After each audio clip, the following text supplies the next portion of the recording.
प्यारे विद्यार्थियों, कैसे हैं आप सभी। उम्मीद है आप बहुत अच्छे होंगे। और मैं आप लोगों के लिए लेकर आया हूं राजस्थान के भूगोल के अंदर अफवाह तंत्र की क्लास। और अफवाह तंत्र के बारे में हम लोगों ने पहले डिस्कस कर लिया है कि राजस्थान का जो अफवाह तंत्र है उसमें जो अरावली पर्वत श्रृंखला है वो इसे दो भागों में विभाजित करती है, एक अरब सागरी और एक बंगाल की खाड़ी। लेकिन इसे प्रमुख रूप से तीन भागों में संगम के आधार पर बांटा गया है। अरब सागर में जल ले जाने वाली नदियाँ, बंगाल की खाड़ी में जल ले जाने वाली नदियाँ और अंतः प्रवाह प्रणाली की नदियाँ। तो राजस्थान में जो तीन प्रकार की जो मुख्य रूप से नदियाँ हैं उनके बारे में हम लोग बात करेंगे। देखिए, पहला है अरब सागर में जल ले जाने वाली नदियाँ। अरब सागर में जल ले जाने वाली नदियाँ, अरब सागर में जल ले जाने वाली या गिरने वाली, अरब सागर में गिरने वाली नदियाँ। अगला है बंगाल की खाड़ी में, बंगाल की खाड़ी में जल ले जाने वाली नदियाँ, ले जाने वाली नदियाँ। और तीसरा है अंतः प्रवाह प्रणाली की नदियाँ, अंतः प्रवाह प्रणाली की नदियाँ, प्रणाली की नदियाँ। देखिए, जनरली हम लोग बात करें तो देखिए अरब सागर में गिरने वाली जो नदियाँ हैं, जो नदियाँ अरब सागर में अपना संगम करती हैं, मिल जाती हैं, माही, सोम, झाकम, पश्चिमी बनास, लूनी, तो ये जो नदियां हैं वो अरब सागर में गिरने वाली नदियां हैं। खारी, बेड़च, काली सिंध, गंभीरी, बनास, चंबल, पार्वती, बाणगंगा, तो ये जो नदियां हैं ये बंगाल की खाड़ी में गिरने वाली नदियां हैं। अंतः प्रवाह प्रणाली की नदियां जो हैं यह एक निश्चित प्रवाह क्षेत्र में बहकर के समाप्त हो जाती हैं, जिनमें कांटली, काकने, काकनी, सावी, मेंता, बांडी, घग्गन, रूपनगढ़, इस प्रकार से जो नदियां हैं यह अंतः प्रवाह प्रणाली की नदियां हैं। अंतः प्रवाह प्रणाली की जो नदियां हैं ये 60% है। तो राजस्थान में अफवाह तंत्र जो है अंतः प्रवाह प्रणाली की नदियों का सबसे ज़्यादा है, 60%। बंगाल की खाड़ी में जो नदियां हैं वो 23% हैं और अरब सागर की नदियां हैं ये 17% है। तो सबसे ज़्यादा जो अफवाह तंत्र है वो अंतः प्रवाह प्रणाली की नदियों का है, जो है 60%। तो इनके बारे में हम लोग डिटेल्स में जानकारी प्राप्त करेंगे। और अरब सागर में गिरने वाली नदियों के बारे में मैं आज आप लोगों को डिटेल्स में बात करूंगा, जिसमें सबसे बड़ी नदी जो है लूनी नदी है। लूनी नदी के बारे में मैं आप लोगों को लेकर के चलता हूं। तो आइए सूत्र के साथ जो है हम इसकी शुरुआत करते हैं।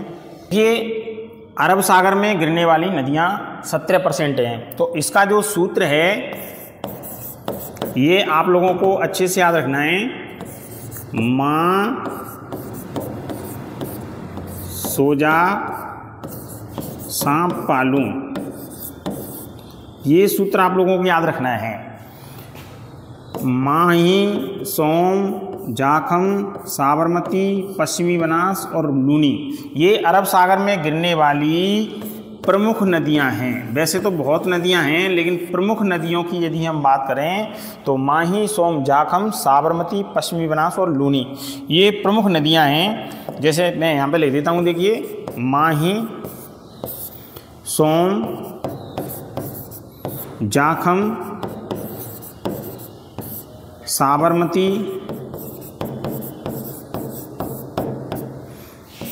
पश्चिमी बनास और लूनी, ये प्रमुख नदियां हैं। माही, सोम, जाखम, साबरमती, लूनी और एक है पश्चिमी बनास। अब देखिए इन तीन नदियों की यदि हम बात करें, माही, सोम, जाखम की, तो ये जो है त्रिवेणी संगम बनाती हैं। तीनों की तीनों नदियां जो है त्रिवेणी संगम बनाती हैं। जब तीन नदियों की बात आ रही है तो इसीलिए मैं इसको बता रहा हूँ।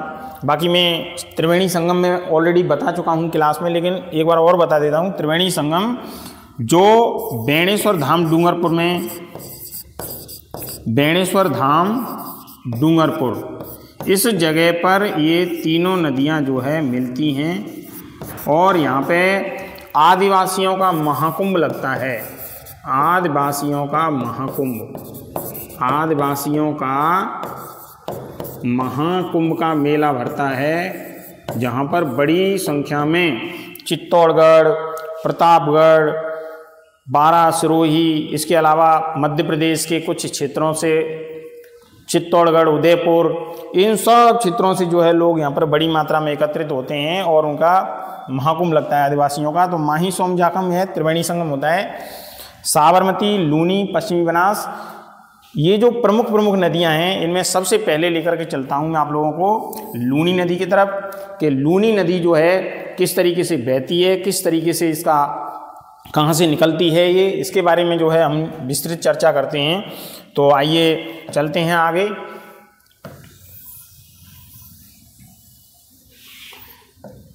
देखिए सबसे पहले मैं आप लोगों को लेकर चलता हूँ लूनी नदी की ओर। और लूनी नदी जो है, इसका जो उद्गम होता है वो कहाँ से होता है, संगम होता है, ये कहाँ पर होता है, इसकी लंबाई है वो कहाँ कितनी है, इसका जो अपवाह तंत्र है, अपवाह क्षेत्र कहें या तंत्र कहें, वो कौन कौन सी जगह पे जो है बहती है, और इसकी कई अन्य जो प्रमुख बातें हैं वो प्रमुख बातें क्या हैं, तो इसके बारे में हम लोग देखिए डिटेल्स में चर्चा करते हैं। उद्गम इसका होता है नाग पहाड़ अजमेर से, नाग पहाड़ अजमेर से जो है इसका उद्गम होता है। संगम इसका कच्छ का रण, कच्छ का जो रण है, कच्छ का रण गुजरात में, यहाँ पे जाकर के ये नदी जो है मिल जाती है। इसकी लंबाई जो है 495 किलोमीटर है, लेकिन राजस्थान में लंबाई, राजस्थान में इसकी जो लंबाई मानी जाती है वो देखिए 320 किलोमीटर या 330 किलोमीटर के लमखम मानी जाती है। इसका जो अपवाह क्षेत्र है, इसके लिए आप लोगों को एक सूत्र याद रखना है, अपना बजाज,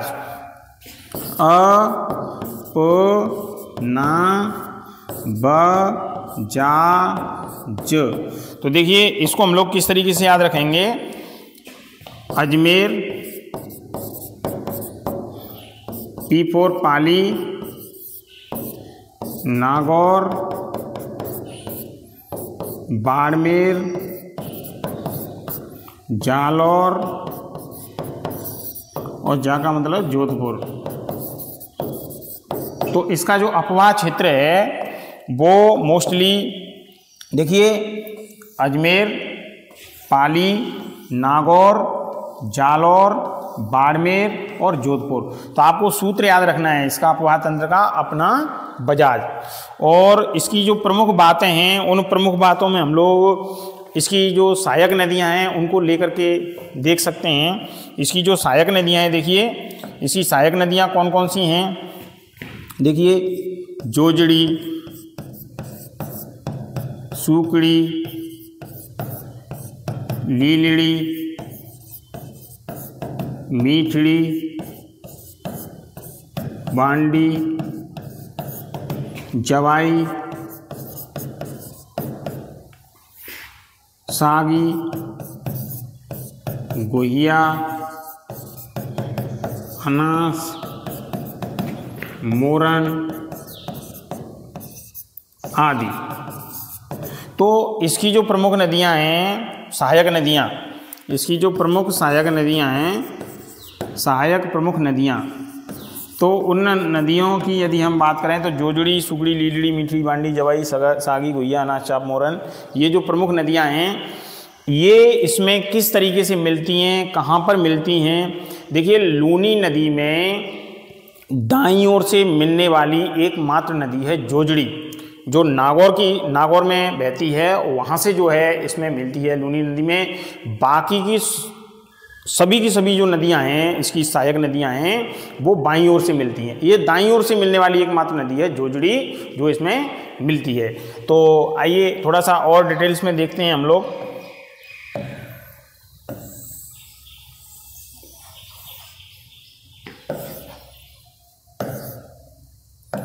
देखिए, मैं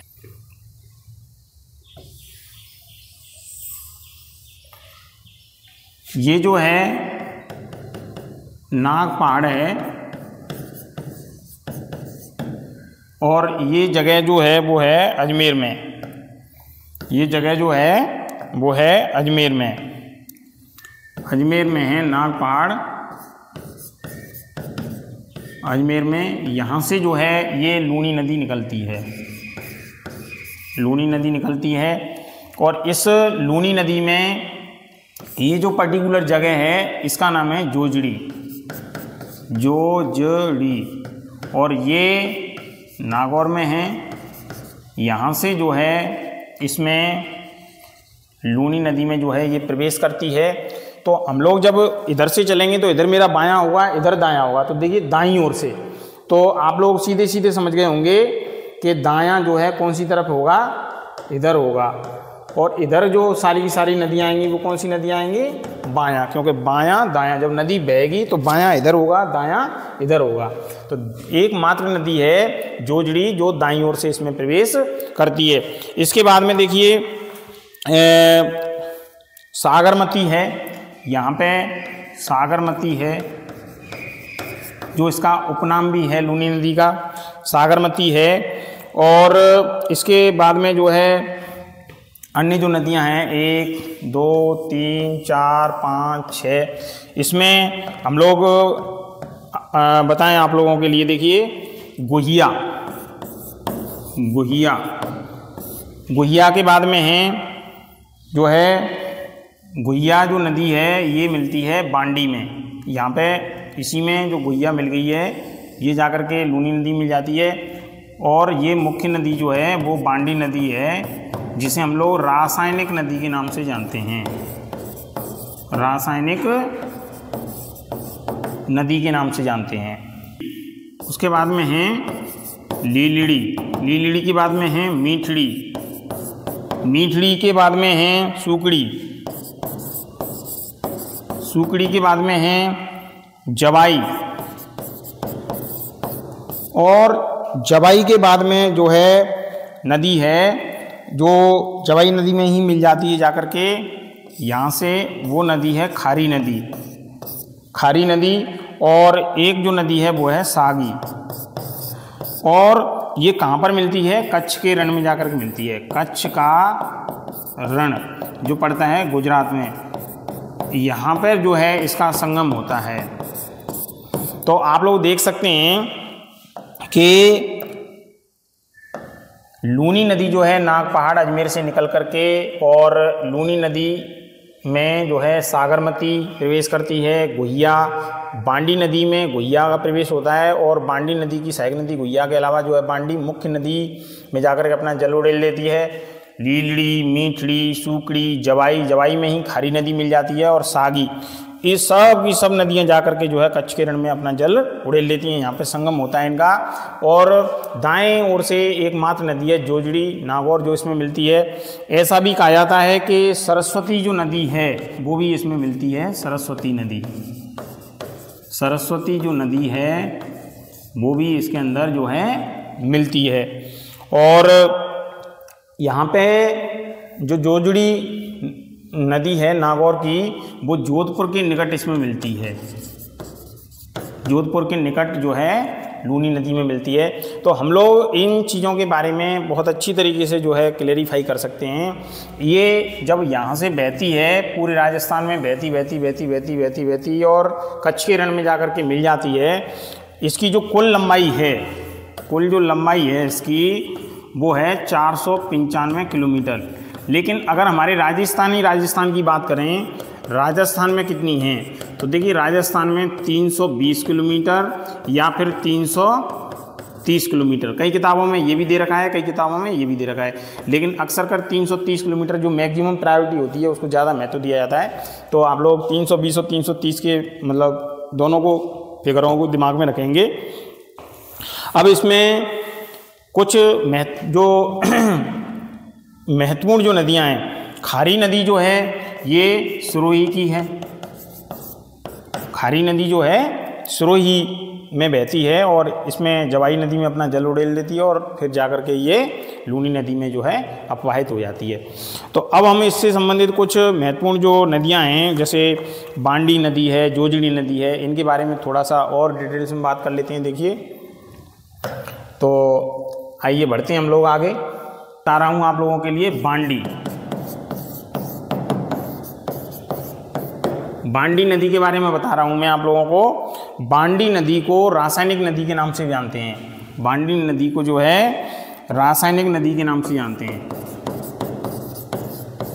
इसको हम लोग रासायनिक नदी के नाम से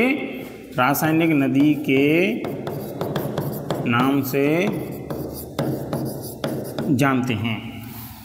बांडी नदी को रासायनिक नदी के नाम से जानते हैं। और एक इसमें और है कि इसका जो कारण है जिसे हम, तो वो है रंगाई व छपाई उद्योग।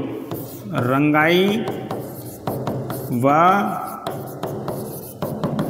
छपाई उद्योग जो है इस नदी पर सबसे ज़्यादा पल्लवित होता है। इस कारण से इसको जो है रासायनिक नदी के नाम से भी जाना जाता है। और इसके बाद में जो है जोजड़ी, ये महत्वपूर्ण क्यों हैं? लूनी नदी में मिलने वाली एकमात्र नदी। लूनी नदी में कौन सी तरफ से? दाईं ओर से मिलने वाली एकमात्र नदी है लूनी नदी। और एक ये अरावली से होकर के नहीं आती है। एक इसमें ये भी याद रखना है कि ये अरावली से होकर नहीं आती है।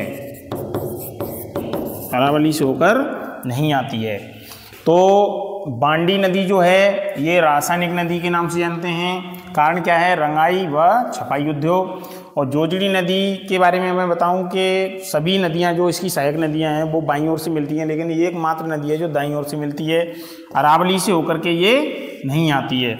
इसके बाद में देखिए हम लोग चलते हैं आगे। इसमें लूनी नदी की जो विशेषताएं हैं एक तरीके से उनके बारे में बात करेंगे। लूनी नदी की विशेषताएं, देखिए लूनी नदी की कुछ विशेषताएं हैं। पहले तो जैसे हम इसके उपनाम की बात करें तो इसमें जो है इसके कई उपनाम भी हैं। जैसे सागरमती कहते हैं इसको, सागरमती कहते हैं, लवणवती कहते हैं, और इसको आधी मीठी आधी खारी इस नाम से भी जानते हैं। और कालिदास जी ने इस नदी को जो है अंतः सलिला कहा इसको कालिदास जी ने। तो कालिदास जी ने इसको अंतः सलिला कहा किसको? लूनी नदी को। तो लूनी नदी के जो उपनाम हैं वो सागरमती, लवणवती, आधी मीठी आधी खारी और अंतः सलिला, जो इसको किसने कहा? कालिदास ने कहा। तो इस प्रकार से हम लूनी नदी के बारे में कई अन्य जो जानकारियां हैं वो भी कर सकते हैं। कुछ और भी है, देखिए जैसे रेल नाड़ा है, रेल नाड़ा ये वर्ड आया है, तो इसके बारे में क्या कहेंगे? रेल नाड़ा क्या होता है? तो जालौर में लूनी नदी का जो अपवाह क्षेत्र है, जालौर जिले में लूनी नदी का अपवाह क्षेत्र जो है उसको हम लोग कहते हैं रेल नाड़ा। क्या कहते हैं? रेल नाड़ा कहते हैं। और लूनी नदी का राजस्थान के कुल अपवाह तंत्र में, लूनी नदी का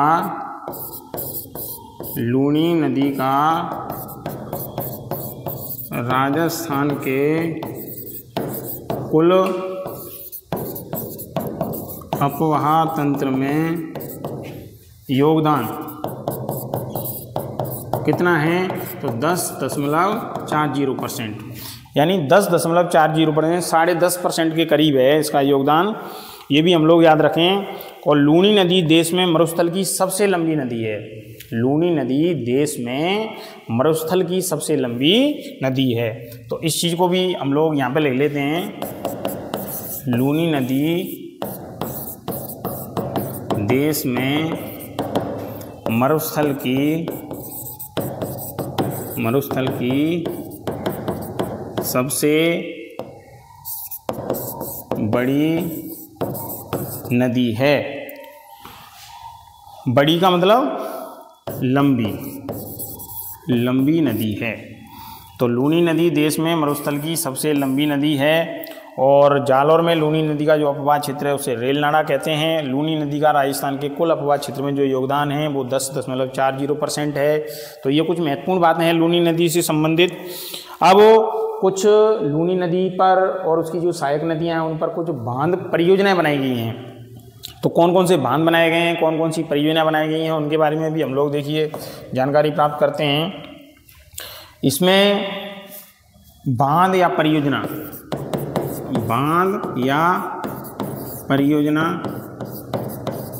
तो देखिए सबसे पहली जो बांध परियोजना है, पहला वो है जसवंत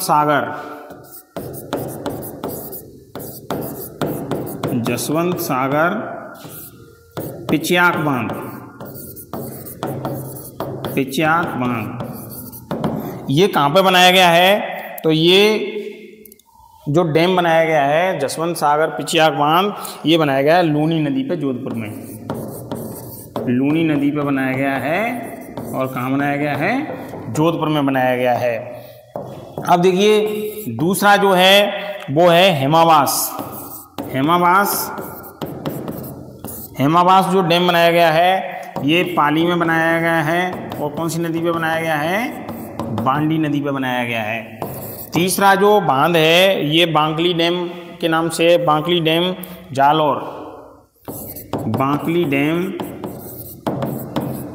जो जालौर में बनाया गया है। और ये नदी है वो है सूकड़ी नदी पे बनाया गया है।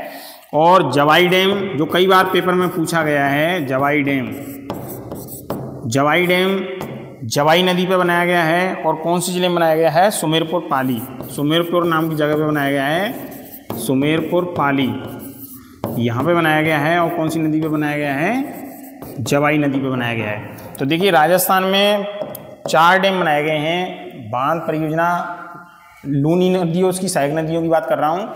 जसवंत सागर पिच्याक बांध जोधपुर जिले में लूनी नदी पर, हेमावास पाली बांडी नदी पर, बांकली डैम जालौर में सूकड़ी नदी पर, और जवाई डैम सुमेरपुर पाली में जवाई नदी पर। ये जवाई डैम काफ़ी बार पूछा गया है।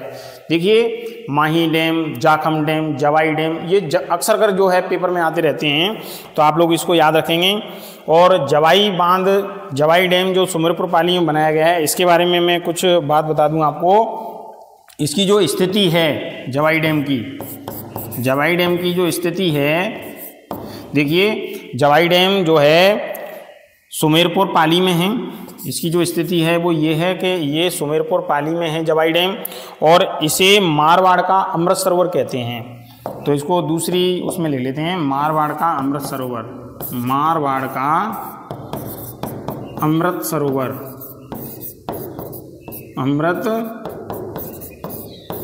कहा जाता है इसको। जवाई डैम पाली जो सुमेरपुर में है इसको मारवाड़ का अमृत सरोवर कहते हैं। और क्योंकि यह पश्चिमी राजस्थान की सबसे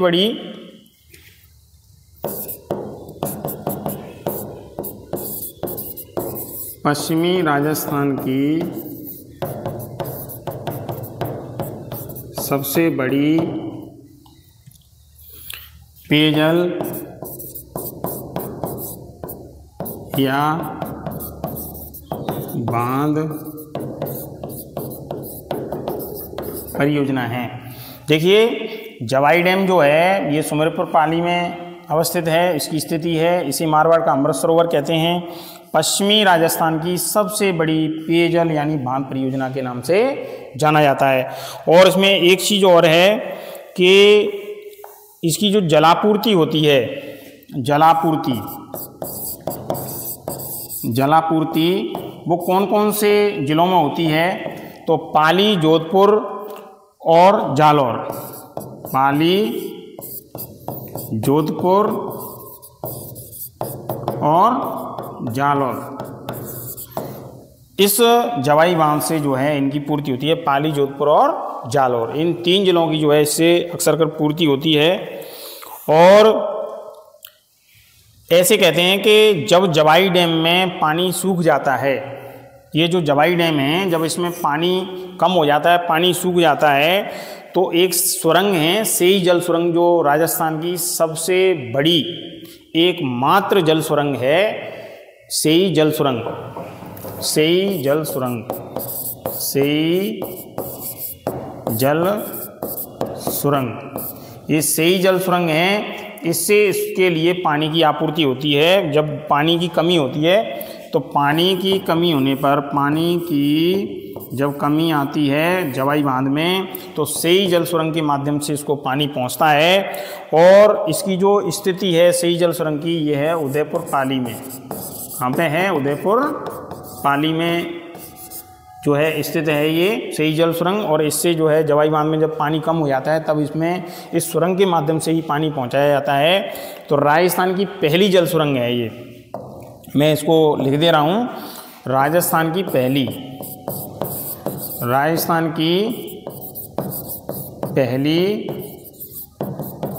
जल सुरंग।